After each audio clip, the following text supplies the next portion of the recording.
أعوذ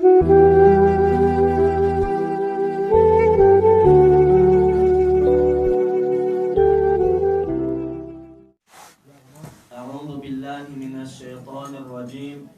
بسم الله الرحمن الرحيم.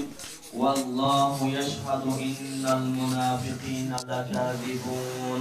صدق الله العظيم.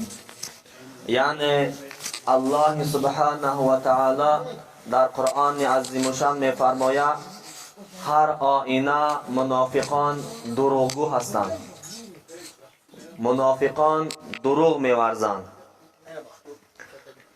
در حدیث مبارک رسول الله صلی الله علیه و سلم وارد می شود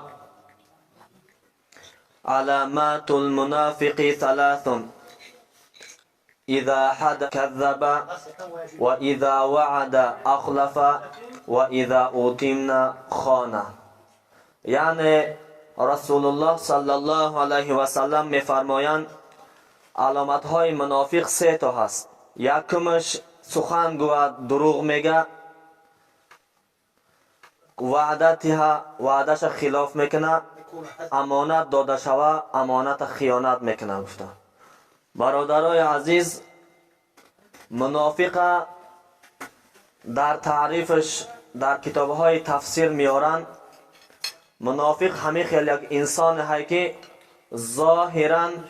ظاهرش، نمایشش، رفتار و کردارش مسلمان هایی، به نماز خواندن و به روزه گرفتن و به دیگر کاراش، لیکن میگن از قلبش کفر صدا زده میسته. میگن از قلبش کفر صدا زده میسته. برای همین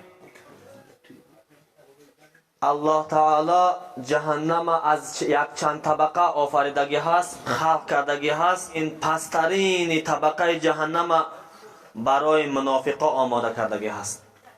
گرچند انسانهای گناهکار، انسانهای کافر در جهنم عمومی باشند، جای منافقین در جهنم پسترین جهنم است که از اونجا میگن دیگر امید گشتن نیست. منافق علامتاش یکی از نموهای دیگرش درویه میگن. در کتاب مصنف حضرت ابن ابی شیبه در باب ادبشان میارن ان عمار قال رسول الله صلی الله علیه و سلم من کان له وجهان فی الدنیا کان له یوم القیامت لسانان من نار. یعنی رسول الله صلی الله علیه و سلم میفرمایند کسی را در دنیا اگر دو رو باشد، دو رویگی کند، در روز قیامت برای وی دو زبان از آتش می شود. میگن دو زبان آتشین می شود. زهری ان رجلا سلم علی النبی 3 مرات فلم يرد علیه فقیل له لما فقال ذو الوجهین. یعنی رسول الله صلی الله علیه و سلم یک نفر 3 مرتبه سلام میدهد. رسول معظم اسلام صلی الله علیه و سلم سلامش علیک نمیگن. رسول الله صلی الله علیه و سلم پرسان میشوند یا رسول الله برای چی بر سلام او جواب نگفتید، علیک نگردانیدید؟ رسول الله صلی الله علیه و سلم در جواب گفتند این شخص منافق است. گفتند عن ابي هريره قال رسول الله صلى الله عليه وسلم تجد من شر الناس عند الله يوم القيامه ذو الوجهين. یعنی ای حضرت ابی هریره رضی الله تعالی عنه روایت است که میفرمایند رسول الله صلی الله علیه و سلم فرمودند در روز قیامت در نزد الله تعالی این بدترین کسان، این پسترین انسانها، اینها انسانهای درویه هستند. حدثنا وکیع عن المسعودی عن مالک بن اسماء بن خارجه عن ابیه قال سمعت ابن مسعود يقول ان هذا اللسانين له لسانان من نار يوم القيامه.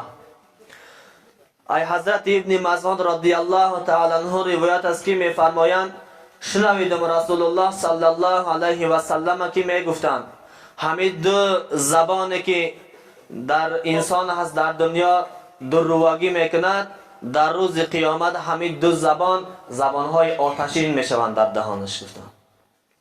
برادرای عزیز، ما تا قدر امکان از صفتهای منافقی، از دروغی باید که خودداری کنیم، زیرا در حدیث اوله که خوندیم علامت منافق ها سه تا هست. یکمش سخن گوید دروغ میگه، دویمش وعدت یا خلاف میکنه، سومش امانت داده شود امانت خیانت میکنه. در دوام حدیث میگن گرچنده که روزه گیره و نماز خونه میگه. برای همین این منافقی یکی از علامت های پسترین خلق انسانی است. این ای دایره خلق انسانی بیرون است. اخلاق حمیده این خلق منافقی برای خودش قبول کردن نمیتونه، بلکه منافقی این یک اخلاق غیر انسانی هست.